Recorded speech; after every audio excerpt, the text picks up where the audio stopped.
So, I'm going to remind you guys of the Zoom norms since we have a guest here today. So the first thing that we want to do is if your camera is working, please make sure that it's on. We should be able to see all of your faces. The second rule is only be using the chat for answering and asking questions. Should not be having chat wars. I know sometimes you guys do that, so make sure that you're being respectful and only answering and asking questions in the chat. Third rule is do not talk over people. If you have something to say and somebody else is talking, please raise your hand. Or if you have a question, please raise your hand. Don't just shout out because that's when it gets crazy, okay? Fourth rule, stay on task. So follow along what we're doing. Fifth rule is have fun, okay? So I would love to have William's dad, Bill. He's gonna introduce himself and tell us a little bit about his chef experience.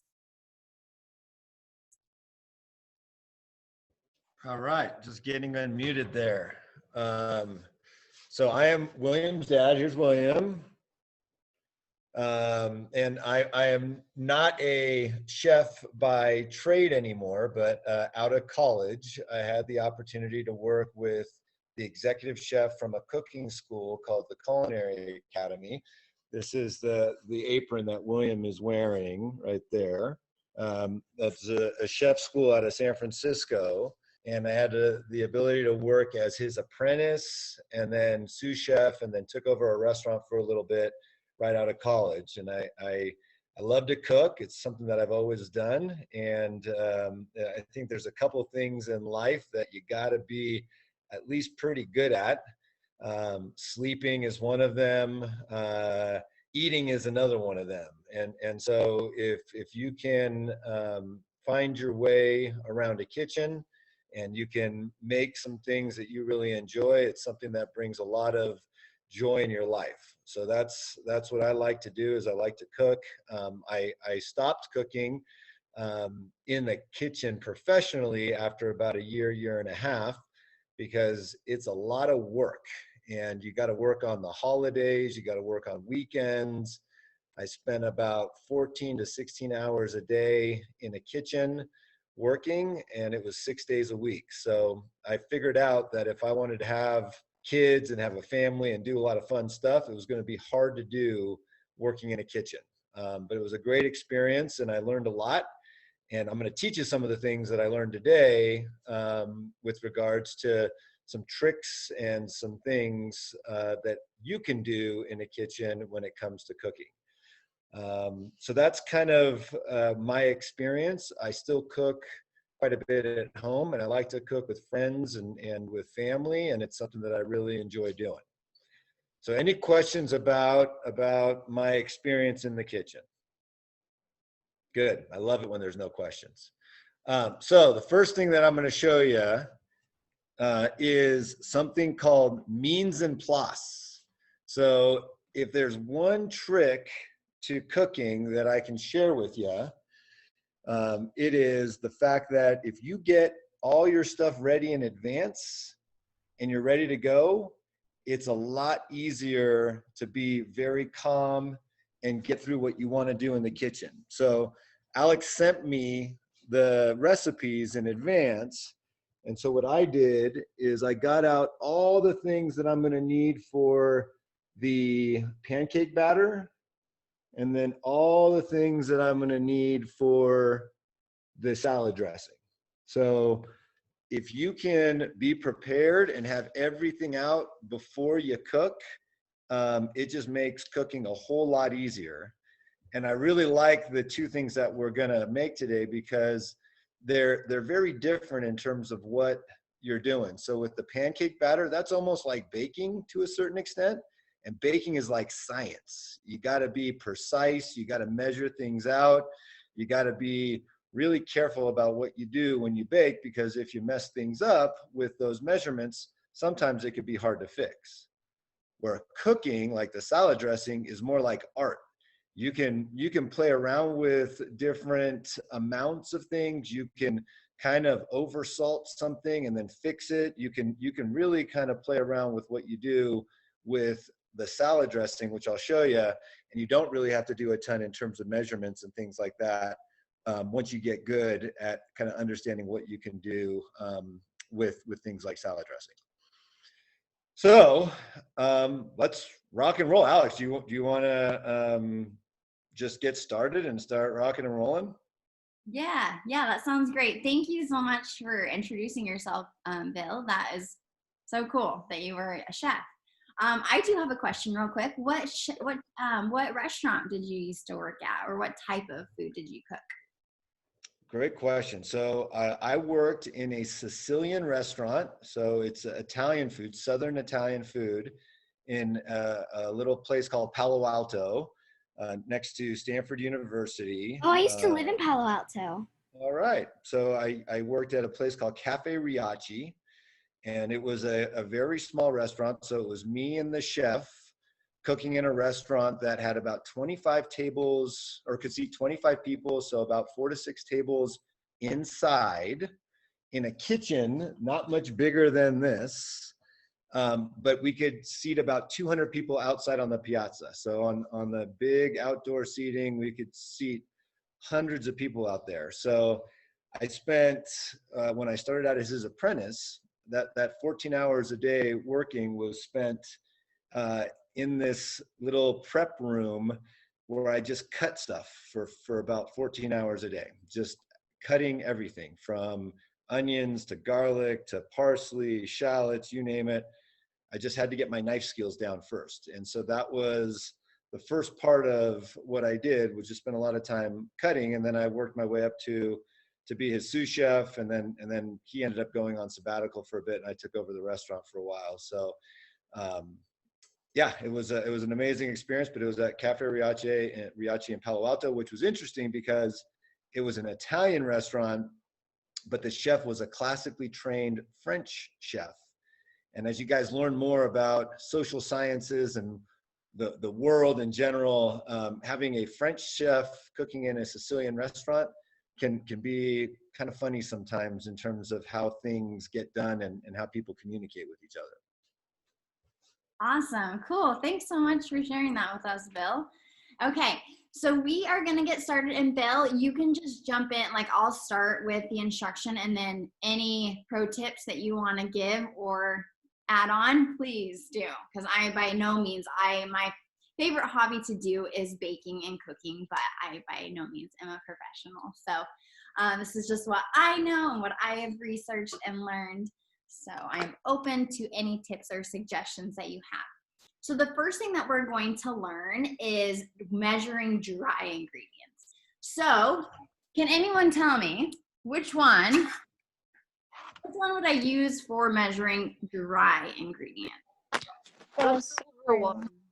The silver one, yes. Yeah, so this one would be for measuring liquid ingredients. All right.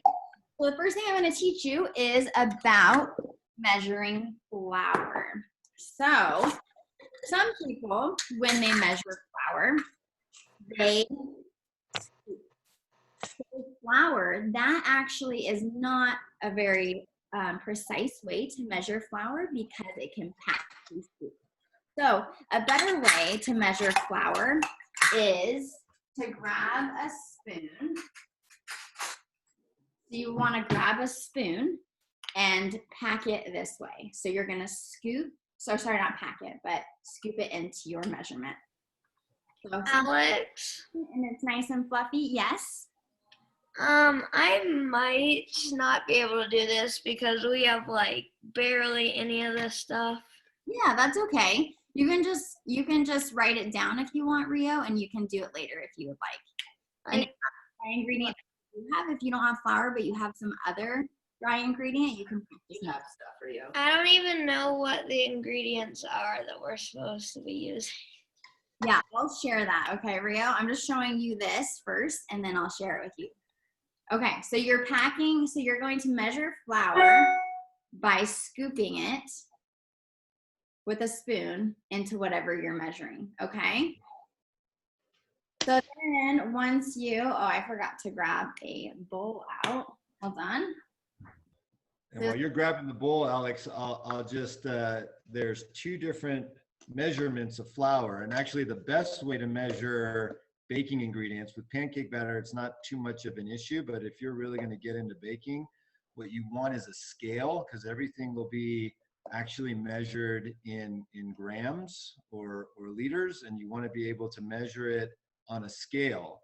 But there's also another measurement to flour, and it's called a scant cup, and it's an unpacked cup of flour. So sometimes you'll see recipes that call for a scant cup of flour, and that's an unpacked cup of flour. And then what we're doing right now is kind of doing more of a packed cup of flour. And so you could tell that it's kind of hard knowing exactly how much it's going to weigh. And the only way to really know that is by using a scale. So when you get into really bacon, if you really get into bacon, you'll have a scale that you'll use to measure everything. Wait, are we using like a 1 cup thing like this? Yeah. Yes. Exactly. Well, the scant cup, that's really interesting. I never heard that before. So I've always just done this. But yes, weighing it is so much more precise, and there are a lot of recipes that call for using a scale and measuring with grams. So if you are measuring a packed cup of flour, so see how my flour is rounded right now from when I scooped it. So what you're gonna do is, this would not be 1 cup. You want to make sure that it's leveled off. So I like to take a butter knife or something that is flat on the edge, and I tap it down, and then I scrape it across. So then it is. Miss Alex, Yeah. I have 2 questions. One, does it matter what kind of flour we use? This recipe calls for all-purpose flour, but if you're gluten-free and you use a gluten-free flour of any sort, then that's okay too. Does like cassava flour work? Not cauliflower, but What do you say? I think he said cauliflower. But Cassava flour. the other flour that you'll see used a lot in baking is bread flour, and bread flour has a little bit higher of a protein content, and it helps with making bread rise and those types of things. So this recipe for pancakes and things, you can use all-purpose flour, which is probably what you use the most. But if you start baking bread, you'll use a flour with a higher level of protein. Do we dump it in our bowl after this? Yeah, so what you're gonna do, I'm gonna show you one other thing, and then we're Miss gonna, Alex, so you know how we scooped it and then flattened it? Well, with things like sugar, you can scoop sugar, but things like flour, you want to scoop it with a spoon and not dip it in. Miss Alex, I have a question. Wait, so are we actually like doing this? Or Yeah. are you just showing us? Another thing, and then we're gonna make the pancake mix. I'm actually gonna put the recipe up on the board so that you guys can see it, okay? Or up on the video. We have 2 kinds of flour. It's taffy donut flour and almond flour. I would use almond flour. Bill, what are your suggestions? Should he change the ratio of it when we do it? If he's using almond flour? I haven't made pancakes with almond flour. We don't really have any eating restrictions in our house, and so I couldn't tell you if there was a difference in the ratios with almond flour as opposed to all-purpose flour. So that's a great question, whoever asked that, and I just don't know the answer. I was not born for this. Good question. Okay, so with sugar, you can scoop straight out. And remember that you want to level it. So you can shake it to level it, and then use your knife, the back edge, not the rounded edge, and scrape it off. Okay? So about how to measure two different ways of measuring dry ingredients. We're gonna make pancake mix. I'm gonna share the slide that has the pancake mix recipe on it, and then you guys can go ahead and go in the kitchen. And at that time, you can also ask me or Bill any questions, and if you need substitutes, we can do our best to answer that. Well, what measure are we using for the sugar? We are using a tablespoon. Here it is. I have it right here. So here is the recipe. So you'll need flour, sugar, baking powder, and sea salt, and then a bowl and measuring cups to do this.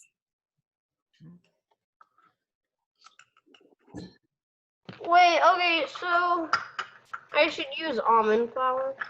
Yeah, you can use. Yeah, you can try almond flour if that's all that you have. Again, like me and Bill were saying, we've never done that before, so we can't tell you if it's gonna work out or not. But Yeah, I also have tapioca flour. Then you can try cooking them at some point, and if they turn out really good, you know you've got something that you can make again. If they need to be adjusted at all because they don't turn out the way. yeah, awesome. Okay, so ask any questions while we make this. No. Okay. Baking powder. So this is kind of what we use for baking powder. William's rocking and rolling here. And one of the things that you got to make sure you do in the kitchen is you got to keep your station clean. I don't know if any of you have seen Ratatouille, but it's one of my favorite movies. And if you're making a mess with the flour or the baking powder, you got to make sure that you clean it up as you go through the process. What is granulated sugar? It's just regular sugar.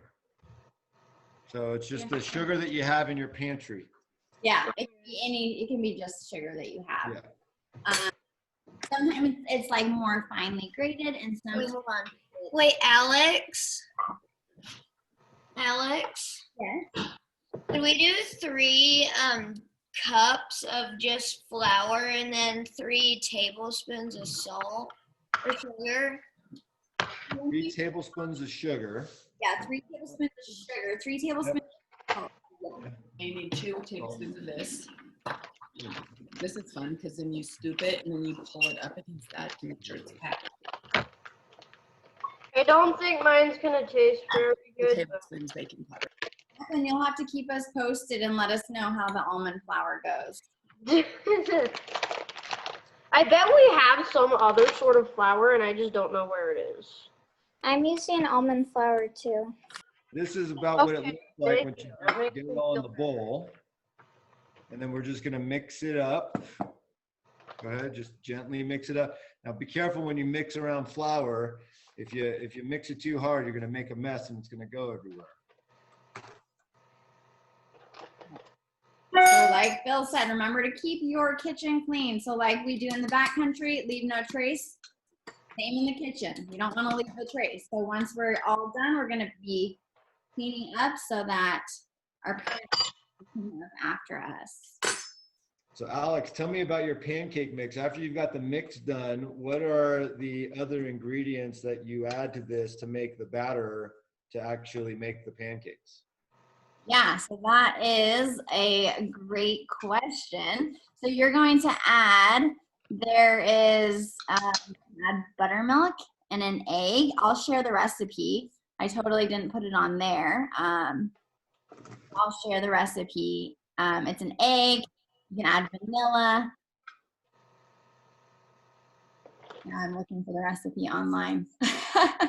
Sorry about that. I don't have it memorized. But yes, an egg and buttermilk. Buttermilk helps make pancakes super fluffy. No, it's not like a common ingredient, but that's my favorite way to make it.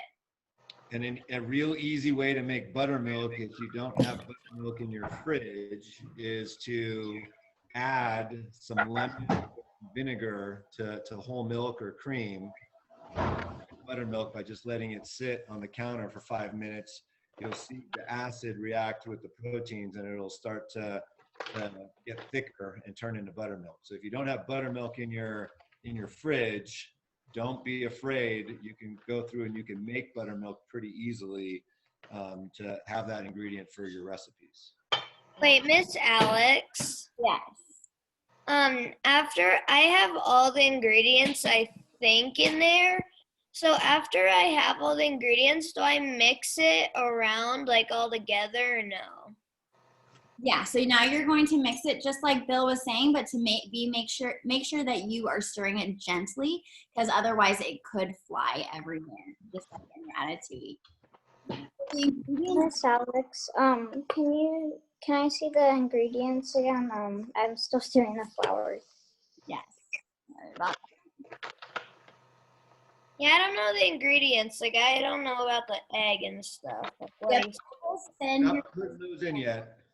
I'm going to send your guys' parents after this guild the recipe. So it calls for vanilla, egg, buttermilk, and butter.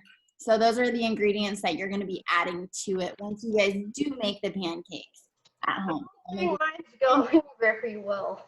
So what I would tell you guys to do is to get a plastic bag like this when you're done making your mix.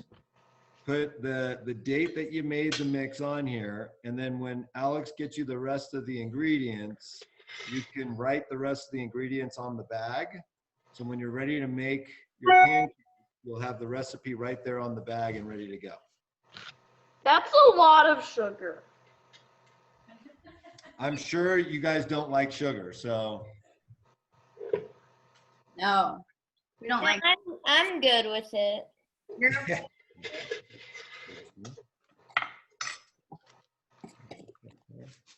I think I've stirred it pretty good. Now I don't know what to do after I stirred everything. So just like it Bill, all mixed up. oh, go ahead, Bill. Bacon. So like Bill was saying, he was saying you can get a plastic bag, just like you can see in his video, and you can write just write pancake mix on it, and then when I send your parents the recipe, you can add that on. If we get the recipe, you can write the rest of the.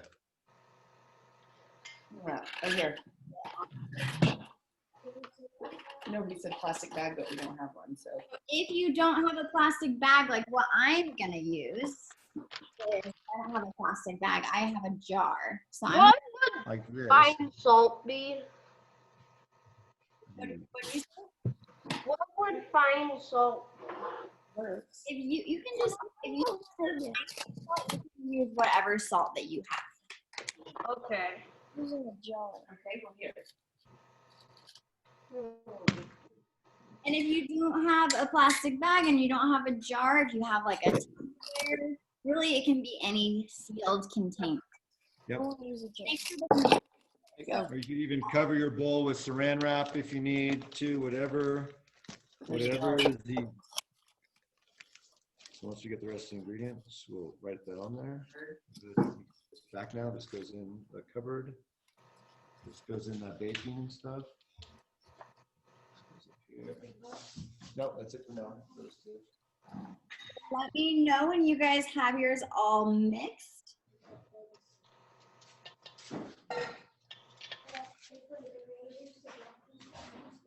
I have saran wrap on mine, so what do I do with the Sharpie or something?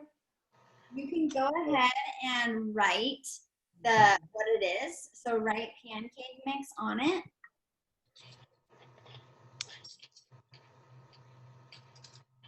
And then I will go ahead and just tell you what the other ingredients are so that you can write it on the bag. Tell us right now.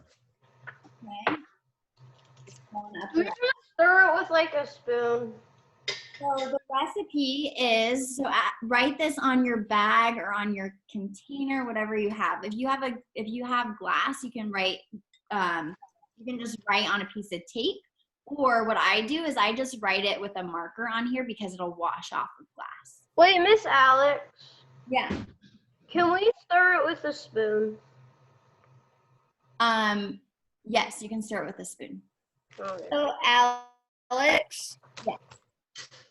since I've already finished with those 4 ingredients on the screen, can I do like a check mark next to them or something?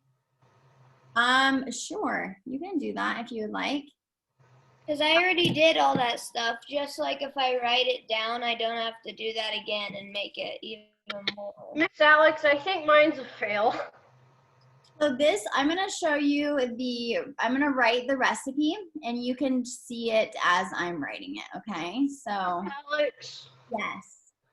mine literally just looks like flour. That's why you gotta write on it so you know that it's not flour, so that you know that it is pancake mix, okay? Is it supposed to look like flour? Yeah, yeah, look at mine. It just looks like flour. Oh, yeah. Well, mine's not white.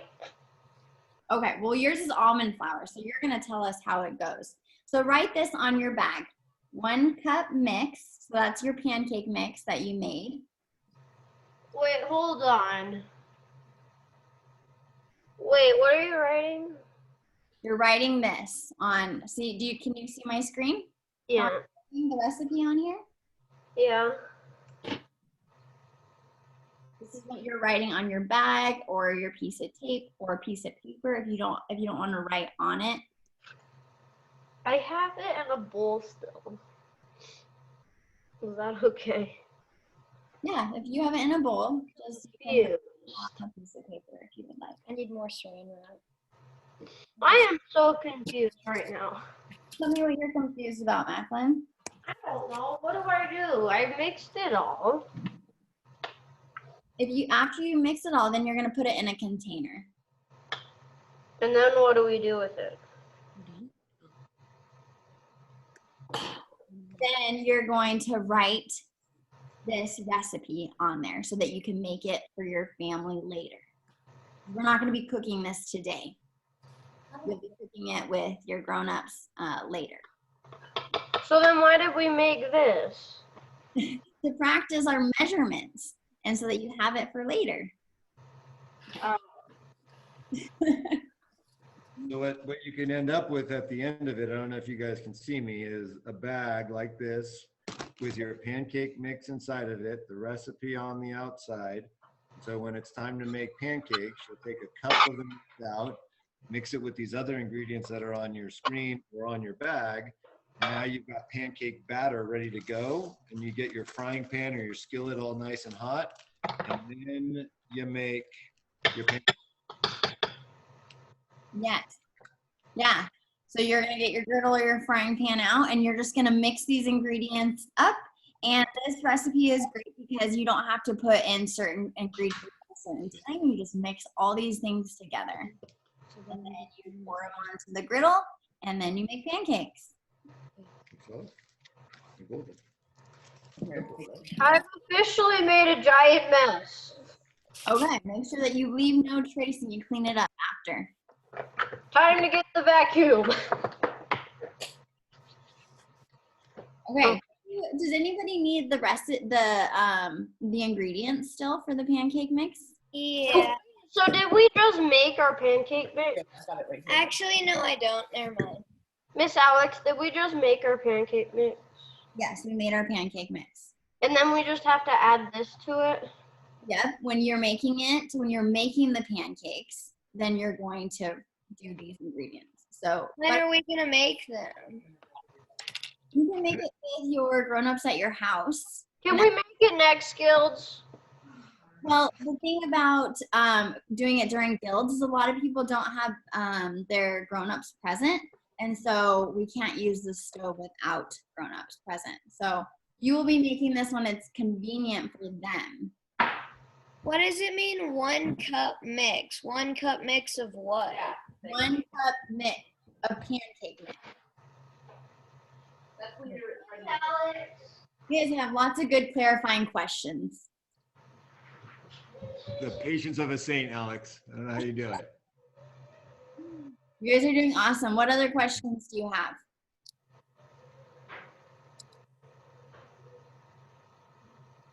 None. No All questions. right.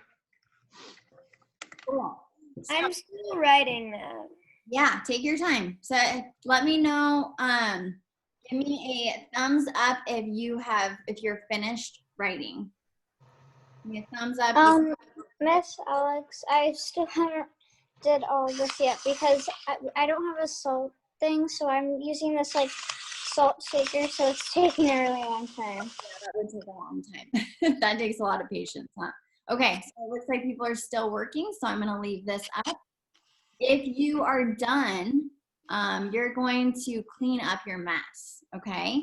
So while we're waiting for everybody to finish writing the recipe, please clean up your mess. We are LNTing. Leave no trace in your kitchen.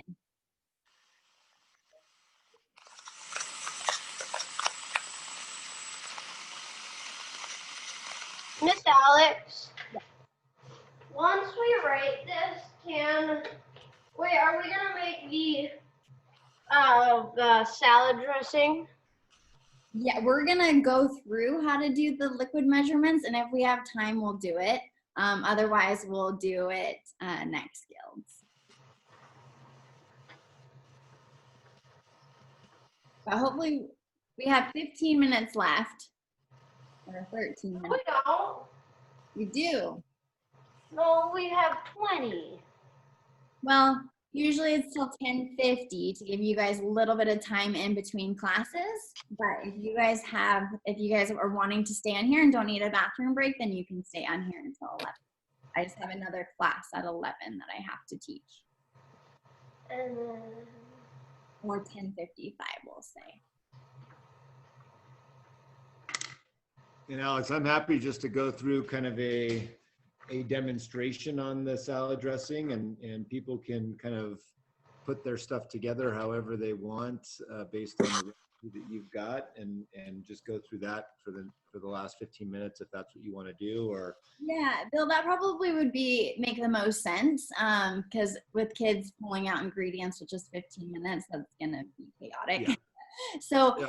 guys, Bill's gonna do a demonstration, and then I'm also gonna I'm gonna show you the recipe of, like Bill was saying before, it's like an art cooking. So making salad dressing is an art. You can just do whatever you want. So I'm gonna show you the foundational recipe of it, and then you can write that down and do the salad dressing on your own time after Mr. Bill says what gives us the tips and tricks for salad dressing. So please give me a thumbs up if you are complete with this recipe, and if I can make it go off of the screen so that you can give us. Okay. Okay, well, I wrote all the stuff, but now I just don't know, like, if I cook it, what do I cook it at and stuff. You're gonna put. that's my water thing. Your parents will know how to do it, Rio, but you just mix it all together, and then you get a pan hot, so like a griddle or just some flat pan on your stove, and then you're going to pour a little bit, watch the bubbles, and then you're gonna flip it. And I will send your parents this recipe so that they know exactly how to do it. So Okay, well, I wrote everything on saran wrap, so. awesome, good job, Rio. Okay, looks like everybody is done with this recipe, so I'm gonna stop sharing it so that we can have watch Bill and his demonstration. It can be larger on the screen. Jackie?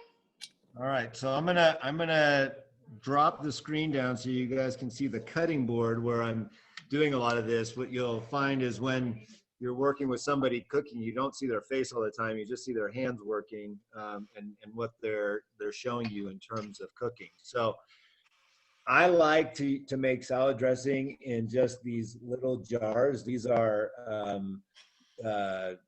jam and jelly jars that we use at the store. We keep them because we can reuse them. And the nice part about it, it's got a top that's on here.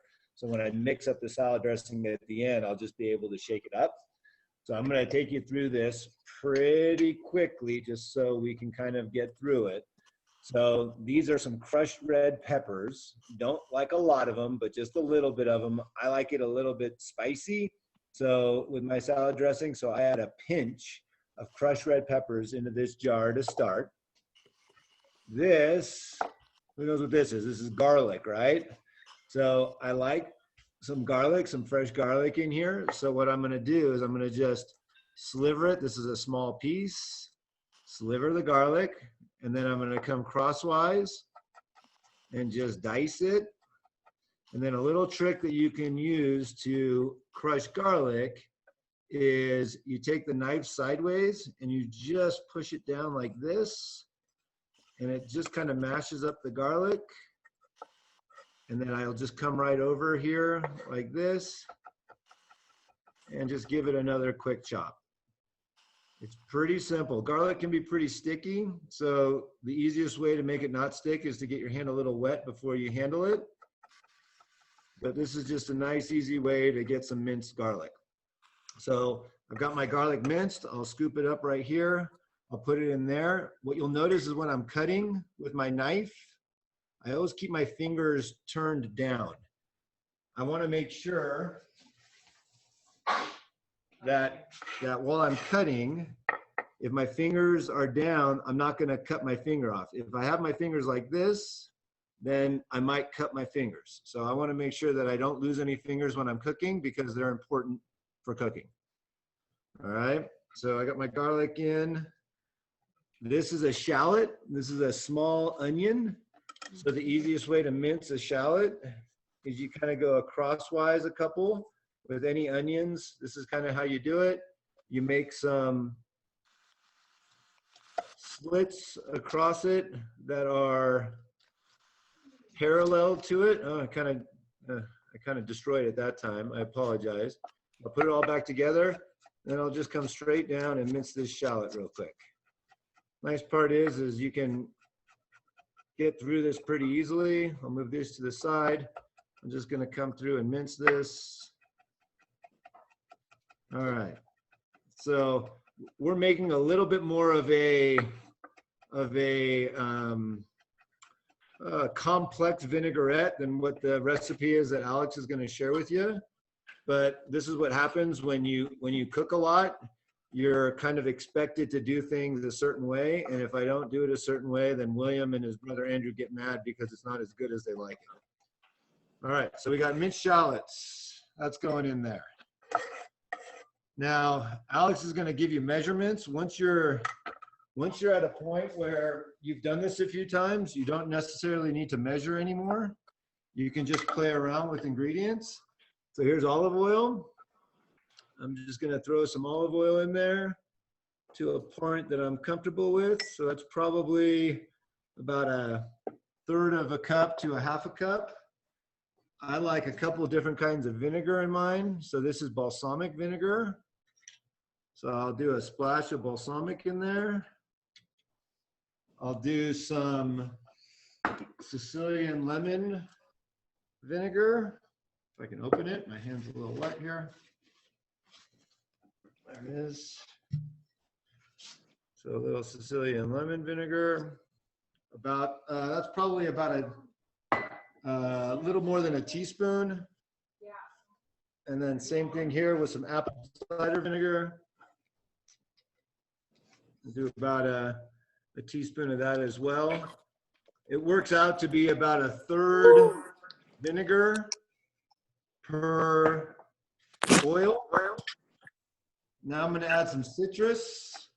This is a lime in a squeezer. Yep, William's going to squeeze that in there. We'll see how much he gets in that thing. There he goes. So about 1/2 of a lime is about a tablespoon or so. So that's about a tablespoon of lime juice. And then we're going to do, we had these little mandarins left over and they were looking like they were getting old. So I'm going to throw some of that in there as well. A little bit of orange juice, one of those mandarins. So just to give it a little citrus. That squeezer doesn't do that well with these, so I'm just going to squeeze the rest of it in there. All right. William chopped up some parsley the night before. We got that ready to go. He's going to put that in there. Fresh parsley. There we go. I like a pinch of oregano. There we go. Pinch of dried oregano. A little fresh ground pepper. He's going to put some pepper in there. A little bit more. I like a little bit more pepper. All right. And then a little bit of salt.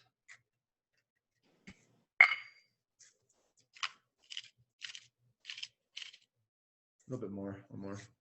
So that's probably about, I don't know, a half a teaspoon, quarter teaspoon of salt, and a half a teaspoon of pepper. We got a lot of acid in there, so we want something that's gonna break that up a little bit and be sweet. One's gonna squeeze a little bit of honey in there. You gotta squeeze that hard. Let's see if we can get it out. Let me help him squeeze this. So there's a little bit of honey. Just to give it a little bit of sweetness. The vinegar, the balsamic vinegar and the lemon vinegar will give it some sweetness, but honey will help. And then just a touch of mustard. Both William and Andrew aren't big fans of mustard, so I'm just gonna do a little bit of mustard in there. So just a bit of mustard. Jackie, do we have tablespoons? What's that? Okay, so they must have been talking to your mom or something. So Oops, sorry. it's all in there. We're gonna cover it. Now here, come over here so they can see you shake it. Now he's gonna shake it up. Come on, shake it like you mean it. Shake it, shake it, shake it. There, keep shaking. All right. So now it's all shook up in here. This should easily cover a salad that you make for a family of 4. Now the best part is now you get to go and taste it. So I like to do this. You don't get to do this in the restaurant with in there. I would just taste it on the top, but since it's only these guys eating, we'll do it. You taste it, and then you can kind of determine whether or not you like it. If you want to add more acid, if you want to add more salt, more pepper. I mean, this is it's pretty close for me. I actually really like it. Turned out good. And what'll happen is after you let it sit for, I don't know, about 30, 45 minutes, a lot of the flavors will come together and it'll get even more flavorful. But that's a pretty easy way to make a great salad dressing. And the nice part is you'll make that and you'll put it on your salad and everyone will go, oh my gosh, that salad dressing is great. Where did you get it? And you'll just say, I just whipped it up before dinner and threw it on the salad.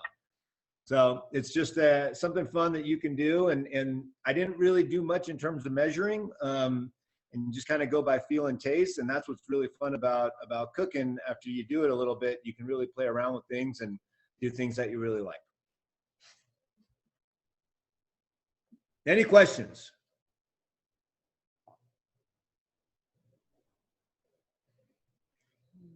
Maybe I'm frozen. I have a question. Okay.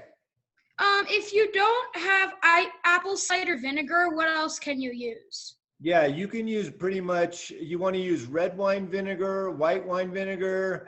I'd stick with red wine vinegar and balsamic vinegars. If you don't have apple cider, those tend to have the most flavor for salad dressings. If you get into some white vinegars, they tend to be pretty pungent, so they may not be the best fit.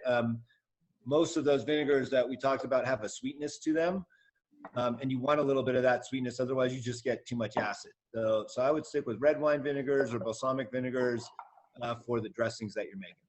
Thank you. You're welcome. Awesome. Cool, guys. So thank you so much, Bill. I make a really similar dressing to everything that you just tossed in, and I love it. So I can taste it right now. That's delicious. So good. So I'm going to share just the simple foundational recipe for a dressing. And again, you don't need to write this down. I will share this with your parents, and then you guys can create it on your own time. And like Bill was saying, like, do whatever you have in the kitchen. This is an art. So like you can experiment and you never mess it up. If you don't like it when you taste it after you mix it all together, like William did, you can add a little bit more of salt or a little bit more flavor or different spices, whatever you need. So there's no right or wrong way to do it. It's just all about experimentation and having fun. So I will go ahead and share this. Thank you guys for letting me join your class today. That was a lot of fun. I hope you guys get into cooking and baking. It's a lot of fun, and you get instantly rewarded for it. So enjoy it and keep doing it. Don't get discouraged. Don't get discouraged by it. It's a lot of fun. So I'm gonna let William run with it from here. Yes, thank you so much, Bill. We really appreciate you being here, and we learned. I know I learned a lot. And I know that the kids did too. So thank you so much. Wait, Guys, I was just thinking about Beginners and Nailed It. If anyone have seen that show, Nailed It, Oh or yeah. like I not. love that show. I think it's just funny, and for some reason today it kind of reminded me of Nailed It because let's just say I'm a mess in the kitchen. So It takes So I am too. Don't worry. practice, and yeah, sometimes we really do nail it, and sometimes it's wrong. But it's all about experimentation. Okay. You guys can write this down, and or I will just send it to your parents. Be creative and have fun. Does anyone have any questions before we go? yeah, I can't read cursive, so I see the pink one says creamy, but what does the one above it say? The one above it says vinaigrette. Okay. That one's not going to be creamy. So that one will be more like the one that Bill made, because he didn't add. So when you do a creamy one, you add like yogurt or avocado or sour cream, like things that are really creamy.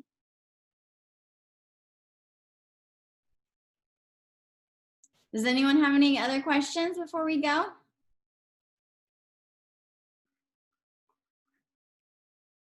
Okay, well, you guys did awesome today. I appreciate your attention and your respect and making things, trying new things. Have a great day, guys, and I will see you next Tuesday. Bye. Bye. Thanks again, Bill. Thanks, William. Bye. Bye. Bye.